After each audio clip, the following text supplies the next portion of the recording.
नमस्कार साथियों। इमेजिन करिए कि एक राजा रोज अपने महल के बाहर अपने राज्य में लिखवाता है कि मैं महान हूँ, मैं शक्तिशाली हूँ, मैं सबसे बड़ा योद्धा हूँ। वहाँ से एक साधु गुजरता है और वो कहता है कि अगर आप इतने महान हैं, शक्तिशाली हैं, तो रोज लिखवाने की ज़रूरत क्या है, रोज लोगों को दिखाने की ज़रूरत क्या है। आपका पराक्रम, आपका शौर्य और आपके अंदर का आत्मविश्वास ही ये दिखा देता है कि आप महान हैं, तो इसको मुझे नहीं लगता लिखने की ज़रूरत है। यही करेक्टर रावण का भी था। रावण को भी यही शौक था कि वो बार बार लोगों को यही दिखाता था। भगवान सीता को भी बार बार वो यही जताता था कि मैं राम से बड़ा हूँ, मैं शक्तिशाली हूँ, मैं महान योद्धा हूँ। और मैं भगवान राम के साथ साथ कई कई महान योद्धाओं को हराने की क्षमता रखता हूँ। मेरे पास इंद्रजीत जैसे इंद्र को जीतने वाले योद्धा भी हैं। सेम करेक्टर यहाँ पे रावण का मुझे दुर्योधन में नजर आता है, क्योंकि दुर्योधन जब ये श्लोक कह रहा है अपने गुरु द्रोण से कि हे आचार्य द्रोण, अब मैं आपको अपनी सेना के प्रमुख योद्धाओं के बारे में बताना चाहता हूं, तो यहां आपको लगेगा कि बस एक सिंपल सा स्टेटमेंट है कि वो अपने योद्धाओं के बारे में बताना चाह रहा है। नहीं, ये सिंपल से स्टेटमेंट में छुपी है उसकी डर वाली साइकोलॉजी, उसके आत्मविश्वास के ऊपर हावी होने वाला डर। वो यही कह रहा है कि मैं दिखाना चाहता हूं कि हमारे पास भी योद्धा है। एक कंपनी का सीईओ भी यही करता है। जब वो उसके पास बड़ी टीम, बड़ा बड़ा साहस, बड़ा पैसा और बड़ा राज्य होता है, तो वो अब छोटे से स्टार्टअप को देख के जब डरता है तो वो कहता है, मीटिंग बुला के कहता है, देखो हम जीत जाएंगे, ये छोटे स्टार्टअप है, ये तो भी खत्म हो जाएंगे। आत्मविश्वास की कमी के आगे, है ना, वो अपने डर को, अपने फियर को आगे रखता है। क्योंकि अगर उसे विश्वास है तो उसे मीटिंग बुला के कहने की जरूरत ही नहीं है कि हमारी कंपनी महान है और हम सबसे आगे निकलने का साहस रखते हैं। सेम एक विद्यार्थी भी ये कह सकता है कि मैं टॉपर हूँ और मैं महान हूँ और मैं टॉप कर दूंगा, मैं अपने एग्जाम को ऑल ओवर इंडिया रैंक लेके आऊंगा। नहीं, आपको ये कहने की कतई जरूरत नहीं है। अगर आपको अपने ऊपर, अपने आराध्य, अपने ईश्वर के ऊपर विश्वास है, सिर्फ मेहनत करते जाना है। वैलिडेशन की आपको कोई रिक्वायरमेंट नहीं है, किसी को दिखाने की कोई रिक्वायरमेंट नहीं है। लेसन नंबर 1 जो इस श्लोक से साफ झलकता है, जब आप लोगों को ये बताना शुरू करते हैं कि मैं महान हूं और देखो मेरे पास इतने बड़े योद्धा हैं या मेरे पास इतनी बड़ी टीम है, तो ये आपके अंदर आत्मविश्वास की कमी दिखाता है। हमें आत्मविश्वास पूरा रखना है, अब उस कमी को दूर करना है जो हमें दूसरों से फियर क्रिएट करती है। तो दुर्योधन के अंदर यही फियर क्रिएट होता चला जा रहा है। तभी वो अपने आप को ये दिखा रहा है कि मेरे पास भी उनके जैसी सेना है। जब वो बात करता है, अब मैं आपको अपनी सेना के बारे में बताता हूं, तो लेसन नंबर 2 यही कहता है कि श्लोक नंबर 1 की तरह उसके अंदर भी अपने पिताजी की तरह मैं होने का भाव कहीं ना कहीं घुस चुका था।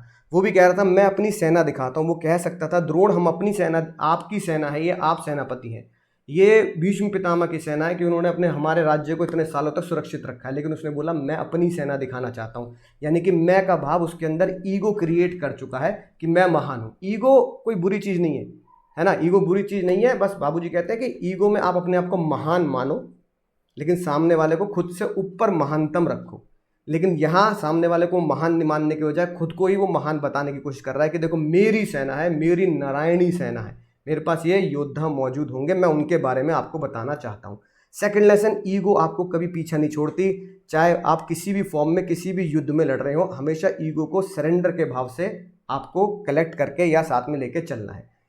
तीसरा इंपॉर्टेंट लेसन जो इस श्लोक से हमें पता लगता है कि जब आपका उद्देश्य दोस्तों हिला हुआ होता है ना, यानी जब आपका उद्देश्य ठीक नहीं होता, अनट्रुथ उद्देश्य होता है, आपके अंदर छल कपट का कोई ना कोई साधन आपके अंदर छुपा होता है, तब आपके अंदर वो इनसिक्योरिटी क्रिएट हो जाती है। आपके अंदर इनसिक्योरिटी का भाव आ जाता है कि यार पता नहीं मैं जीतूंगा नहीं जीतूंगा। दुर्योधन के साथ भी यही है। उसके पास सेना तो महान है, लेकिन उसको पता है उसका उद्देश्य गलत है। 5 गांव भी अगर वो देना नहीं चाह रहा था तो उसका उद्देश्य यहाँ गलत हो जाता है। उससे इसकी इनसिक्योरिटी का भाव पता लगता है कि हाँ भाई 5 गांव भी नहीं दूंगा, लेकिन सामने भगवान कृष्ण और इतने सारे योद्धा मौजूद है, यंग योद्धा भी मौजूद है, तो मुझे खुद को बार बार ही वैलिडेट करना पड़ेगा, खुद को बार बार जताना पड़ेगा, नहीं मैं, मेरे पास भी बहुत कुछ है, मेरे पास भी बड़ी सेना मौजूद है। साथियों, इस श्लोक से पता लगा ये 3 लेसन कितने इंपॉर्टेंट है हम सबकी लाइफ में। क्यों कह रहा हूं मैं ये बात? आजकल का दुर्योधन कौन है? आजकल के दुर्योधन आप और हम सभी दुर्योधन है आजकल के। हम सोशल मीडिया पे बार बार खुद को सक्सेसफुल दिखाते हैं, इंस्टाग्राम पे पोस्ट डालते हैं, फेसबुक पोस्ट डालते हैं, पूरे सोशल मीडिया पे छाए रहते हैं सिर्फ अपनी सक्सेस दिखाने के लिए। देखो आज मैंने गाड़ी ले ली, देखो आज मैं यहाँ घूमने चला गया, मैं स्विट्जरलैंड घूमने जा रहा हूँ, मैं दुबई घूमने जा रहा हूँ, मैं मनाली घूमने जा रहा हूँ, मैं गोवा घूमने जा रहा हूँ, मैं इंजॉय कर रहा हूँ वीकेंड को। शायद ऐसा इंजॉयमेंट पूरे वीकेंड को कोई नहीं कर पाएगा जितना मैं कर पा रहा हूँ। मैं दुनिया को दिखा रहा हूँ। तो दिखाना, बार बार वैलिडेट करना, है ना, अपने अंदर दुर्योधन जैसी प्रवृत्ति को शो करता है कि मुझे बार बार बोलना पड़ रहा है कि हाँ मैं ये कर रहा हूँ। अगर आप इतने आत्मविश्वासी हैं, इतने इंजॉयबल हैं, तो आपको ये दिखाने की जरूरत नहीं पड़ती। दूसरा, आज का दुर्योधन वो बंदा है जो बार बार खुद को वैलिडेशन चाहता है कि लोग मुझे कहें yes I am doing right, मैं बहुत अच्छा कर रहा हूँ, मैं बहुत बढ़िया कर रहा हूँ, राइट। तीसरा दुर्योधन वो है जो दूसरों को इंप्रेस करने में लगा रहता है, जो मुझसे आगे है मैं उसे इंप्रेस करने में लग रहा हूँ, जो मेरा बॉस है मैं उसे इंप्रेस करने में लग रहा हूँ। तो दूसरों को इंप्रेस करना भी ये दुर्योधन जैसे चरित्र को दिखाता है।